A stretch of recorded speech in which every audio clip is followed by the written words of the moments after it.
Welcome back to another episode of Full Circle with me, Onyx. And today we're just going to kind of get into it. If you've watched some of my previous videos, who knows? Maybe I've deleted them. I don't know. Actually, let me move this stand out of the way. And we're going to get in a little bit closer. And where's my tea?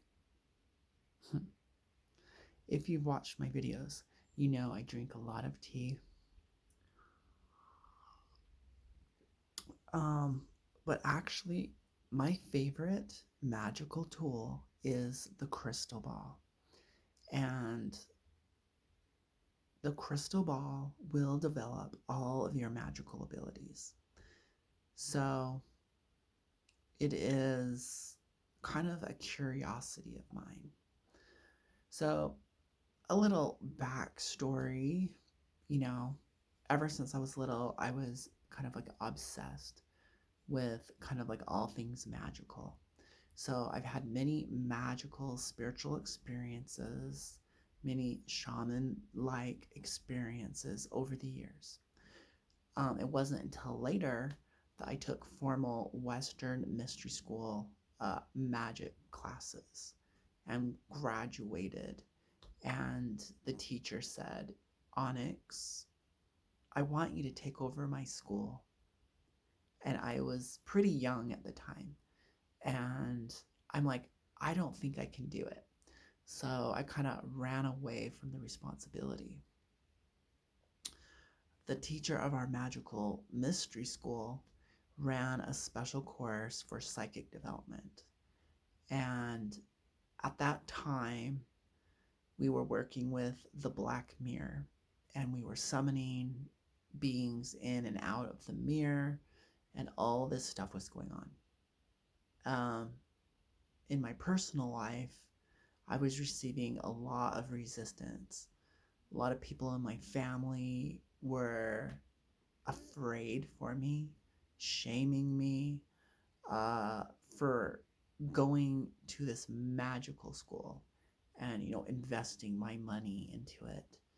And it seemed like, actually, it just seems like anytime I do anything new or different outside the family's familiar comfort zone, um, they bombard me with fear and regret and shame and just kind of all kinds of.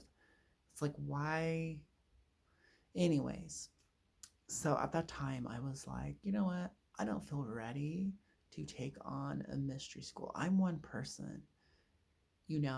How can I run a class of 40 people? How can I run a school? How can I be Professor Xavier? I just thought I was the gay kid down the street who was exploring the mysteries. Who am I? So I felt like my teacher saw my potential. And yeah, I had a lifetime of magical experience. I wasn't coming to this new. Uh, but in the form of spirit entity work and summoning, that was kind of more new to me. Uh, because I was more into going on shaman journeys and visiting other realms, we'll say, you know. So when you're, anyways,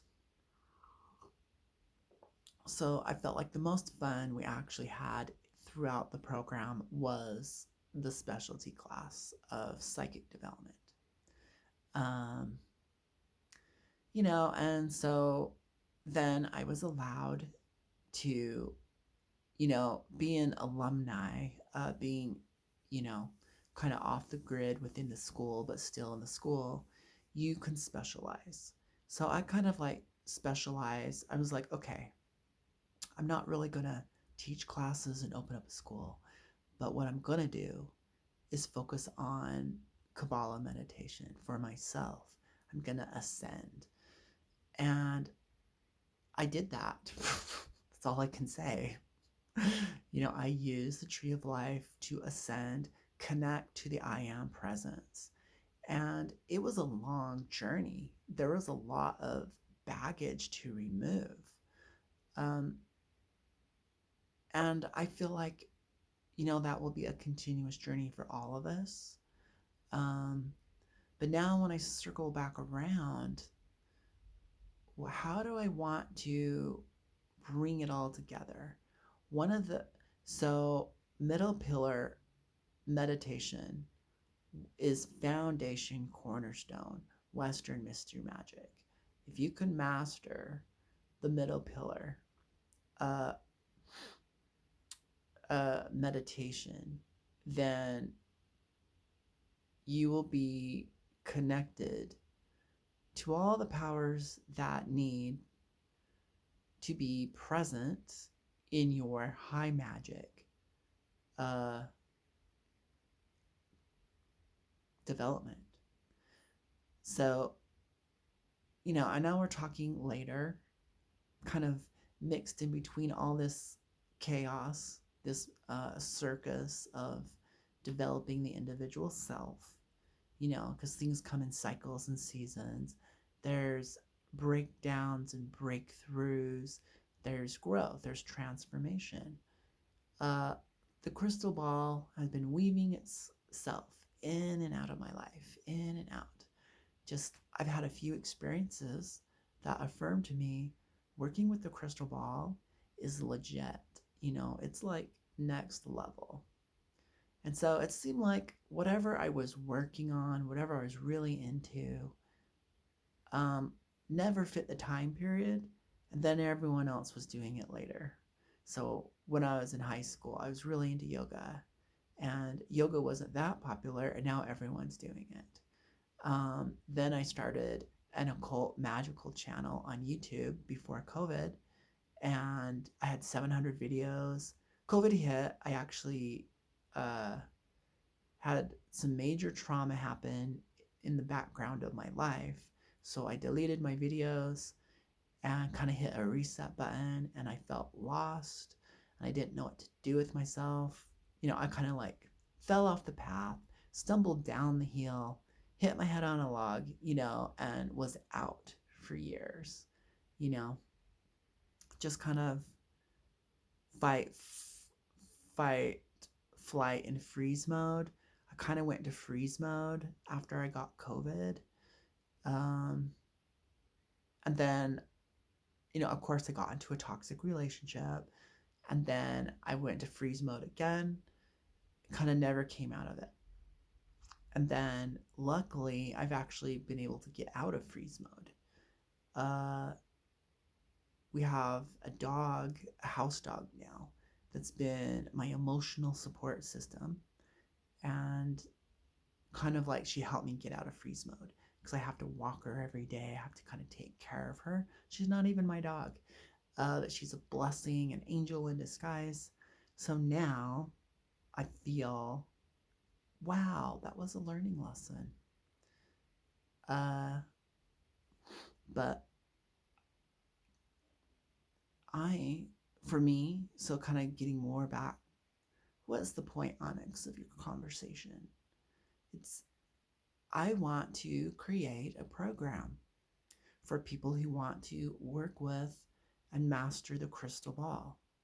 The crystal ball isn't just for clairvoyant visions. It's a really, really great tool for that. The crystal ball does open up your third eye because you're just focusing on one point. If you focus on one point, uh, everything that you would do with your crystal ball, you can do with anything else. A cup of tea, a mirror, a crystal, a rock, uh, a splash of paint on a piece of paper. So you don't actually have to have a crystal ball. So I consider the crystal ball a focusing device. Early on, when I worked in a new age store, and I was just kind of talking and questioning the girl. And I was like, this crystal ball over here, there's this little sign. And it actually says something like a tool for focus. And the lady who kind of worked there, she's like, yeah, it's a focusing device. And that stuck with me. You know, I was like, you know what? It is. It helps you focus your energy, helps you develop concentration to that laser crystal-like point that you need to affect change in the world. So, if you have a hard time meditating, see, I like to meditate. I like to close my eyes and dissolve into the nothing, you know, and breathe. Just speaking about it, I just want to be there. Just boom, align, and breathe. Oh my gosh, so refreshing. And so, you know, magic and techniques and tools, that's like not number one on my priority list. Being a minimalist, I'm kind of like a follower of Buddha's teachings. I'm a follower of Buddha's practice. So meditation is the cornerstone. But come to find out, there are ways to get around obstacles like, oh, I can't sit still. Um, oh, I can't concentrate. I can't relax. I can't focus on one point. And so then the focusing device becomes a really powerful tool because you can hold it in your hand and just look with your eyes and breathe. You don't have to imagine anything. You don't have to get overly involved. So what if we consider Eastern meditation, uh, the chakra system, and Zen and Buddhism, that's like Eastern meditation. Western meditation has to do a lot more with visualization and like techniques, um, to try to get to the same poet, to try to get to the same place. So affirmations and visualizing glowing light and halos and angels and colors and counting, these are all techniques added. But the whole point of meditation is to kind of not get your ego involved so much and not activate your brain so much. So while you're trying to concentrate on counting and breathing and making an exercise routine out of your meditation, you're missing the essence of quieting the mind. So I want you to think about progress in meditation as finding a still point, you know, moving into stillness, moving into being more solid, like bringing your scattered energy back to you, solidifying it like a sandbag. So it's like all this sand has been dispersed throughout the day. It's been scattered like glitter. Someone yelling, you have to be more aware at a stop sign, a traffic jam. We have to be alert, and we're throwing our energy out all day long to navigate our environment, to deal with possible threats. So we get caught up and our energy starts to spill out our eyes. Our energy spills out our senses. And then we're tired and drained. We can't focus. And then we try to reclaim that energy through eating and resting. We try to reclaim excitement through external entertainment, and we lose our inner drive. And this is just kind of very ordinary speak, not going into the science of the chemicals in the nervous system. to tell you the exact same story, that we wear ourselves out, spilling out our energy, um, dysregulating, learning how to regulate yourself is a very kind of like popular terminology. But so coming back to center, finding your focus. What a sphere is a center. A sphere can be a focus, you know? So it's a great symbol and metaphor. Hold on. Okay. So let's get into it.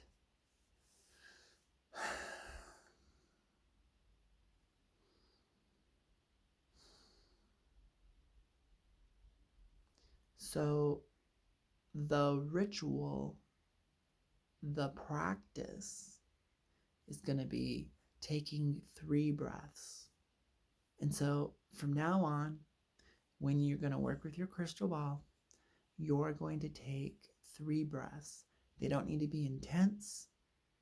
They just need to be commands. Like you're taking these 3 breaths. Why are you taking these 3 breaths? Because you're beginning your meditation. You're beginning the art, the practice, the discipline of using a crystal ball. So if you change, I wouldn't change it, but you can. But I wouldn't change it, because then as soon as you take your 3 breaths, so imagine you did this for months, years. Every time you took those 3 breaths, it snaps you into alignment. It strengthens that ritual. It strengthens that. You're creating an algorithm. It's another popular term. You're creating a formula, a command. So it's like, oh man, I'm taking 3 breaths. I know exactly what's happening. I know what the driver of the vehicle is expecting. He's expecting a vision. And as his body, I know that I'm well disciplined. I know I only need to sit still for 20 minutes. So that's the other thing. You don't have to be exact, but your discipline practice will be built up to 20 minutes. No more. Don't do 30, don't do 45, don't do an hour. I know it's tempting, uh, but your body is a living being of its own. Like you're a friend and a guest to your body. And until you kind of realize that, you're probably going to be fighting your body. So there is a reward for your body, and your body wants to stay in motion. Your body gets uncomfortable sitting still. Your body gets uncomfortable. And so it's like a wild horse. And you have to take it day by day, moment by moment. So it's like so just getting to sit still, some days it will be a very stubborn horse and it won't want to. Other times it will feel all its needs were met and it's bored. So sure, let's sit for 20 minutes.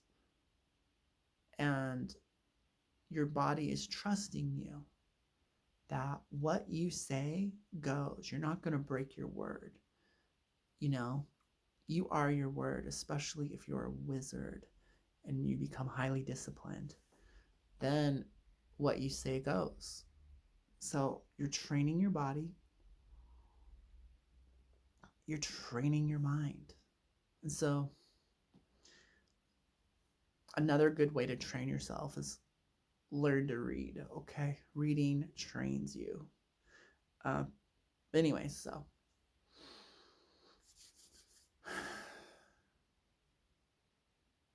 this meditation is just going to be simple. It'll be visualize. Now, when I say visualize, I mean lightly visualize. So if you're not seeing it, don't worry about it. Part of visualization is any other sense. So when you imagine, so just basically imagine like a stream of white sand or water or something liquidy or energy or light coming to the top and moving through your center. And you can connect your breath to it, have a connected breath.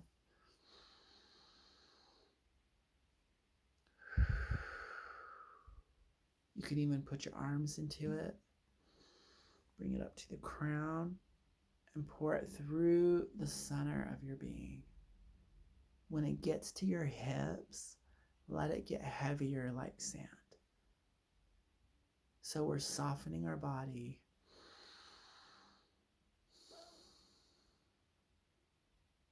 We're getting comfortable. We're finding stillness. We're finding a balance of relaxation.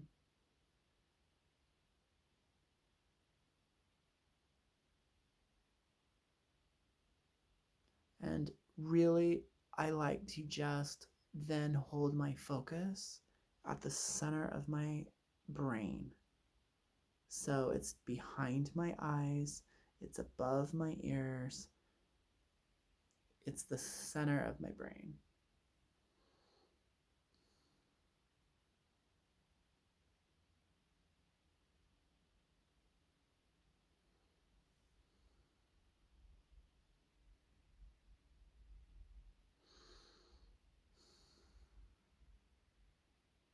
So now that you're grounded and connected to the earth, and by breathing and visualizing the light, you are now creating a flow of energy or a circuit.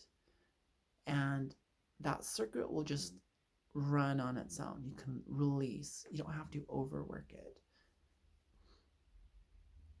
But when you feel like you're disconnected again, you can start over. You could breathe. You can visualize for a moment, find that center.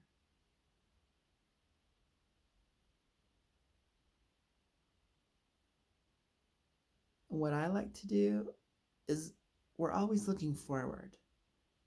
I visualize myself looking in to my head, into my eye sockets, so I'm looking backwards, but my eyes are looking backwards. So it's like I've turned them around and put them back in my head. I'm now looking at the center. I'm looking into my face. I've literally just turned my eyes around and I'm looking in.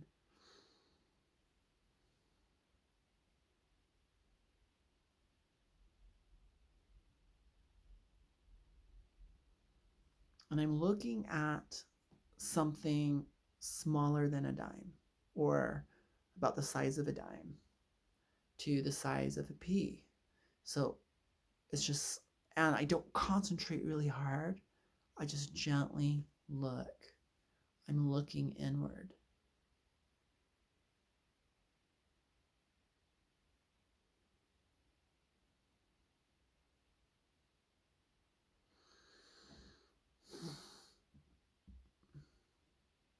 Then you're going to find a natural breathing rhythm. You might have what I call a healing breath. It kind of feels like a sigh. It's like you're starting to move through different brain states or trance-like states. These altered states of consciousness can be very subtle.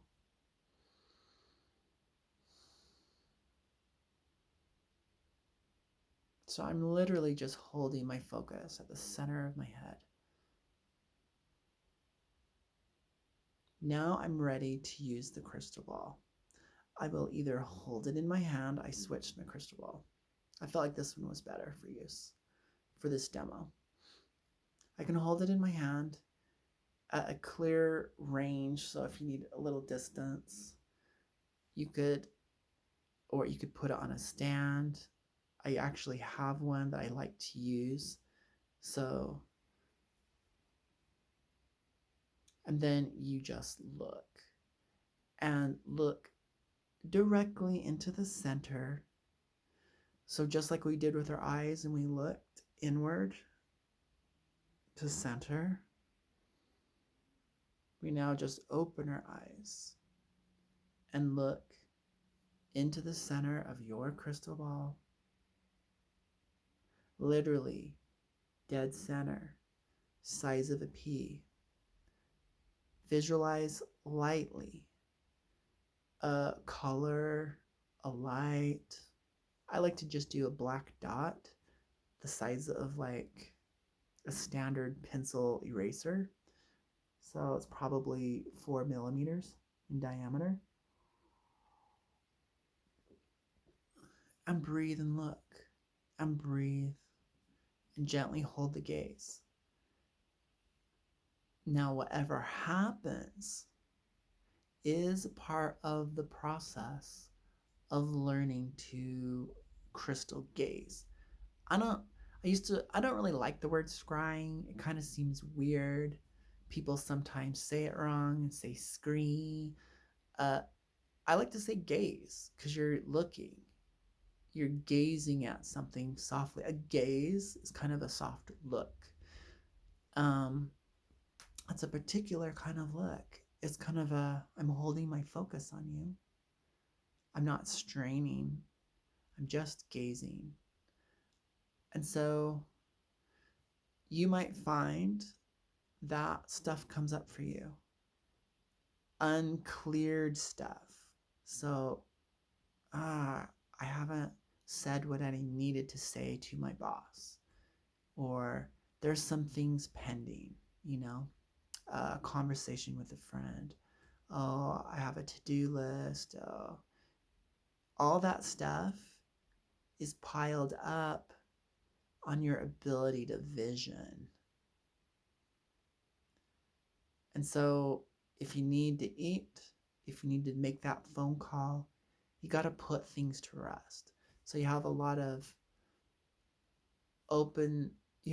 obligations still to do.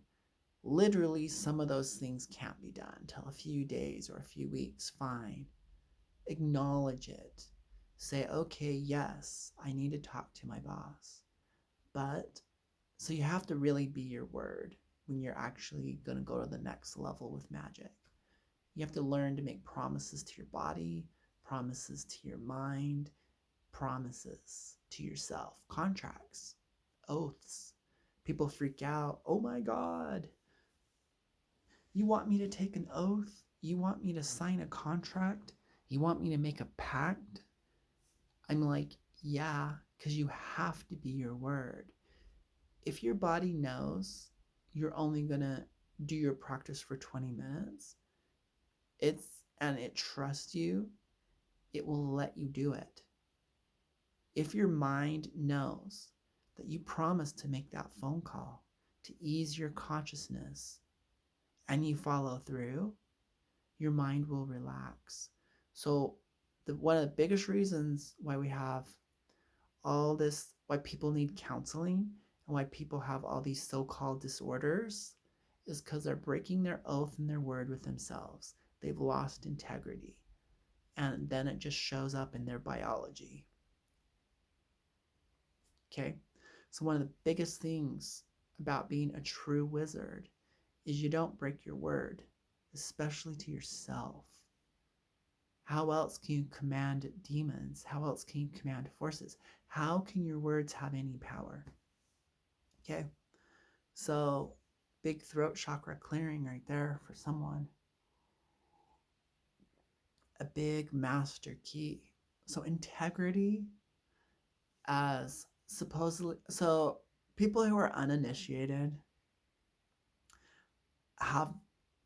they don't really have ethics, they don't have morals, they don't understand integrity. But when you're working with power, more than the actual word you're saying is who's saying it and with what level of authority, what level of integrity, If you are your word through and through, then when you say no, it's a wall and it keeps a force out. The word no is just as powerful as any other ritual. So anyways, let's go back.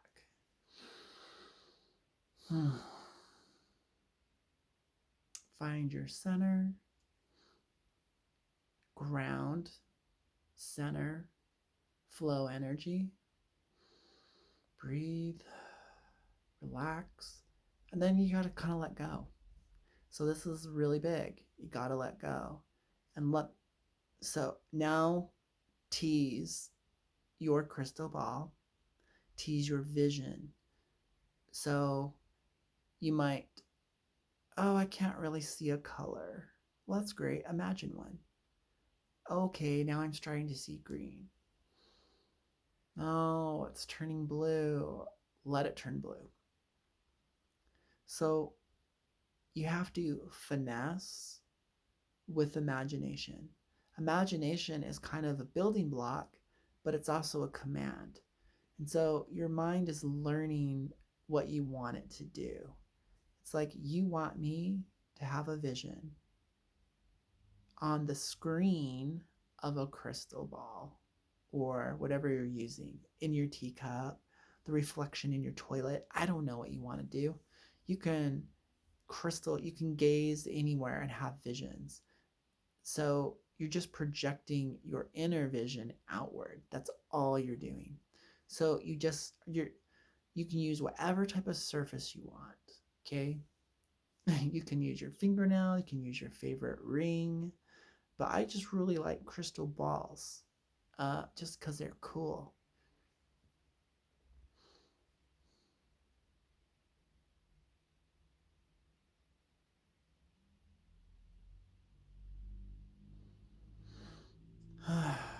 So these shifts happen, okay? You kind of move dimensionally and you also move through planes.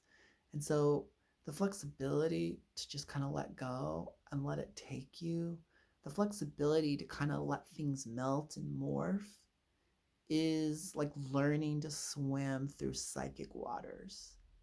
And then, so, okay, it's a dot, but now instead of having visions in the ball, I'm having visions around it.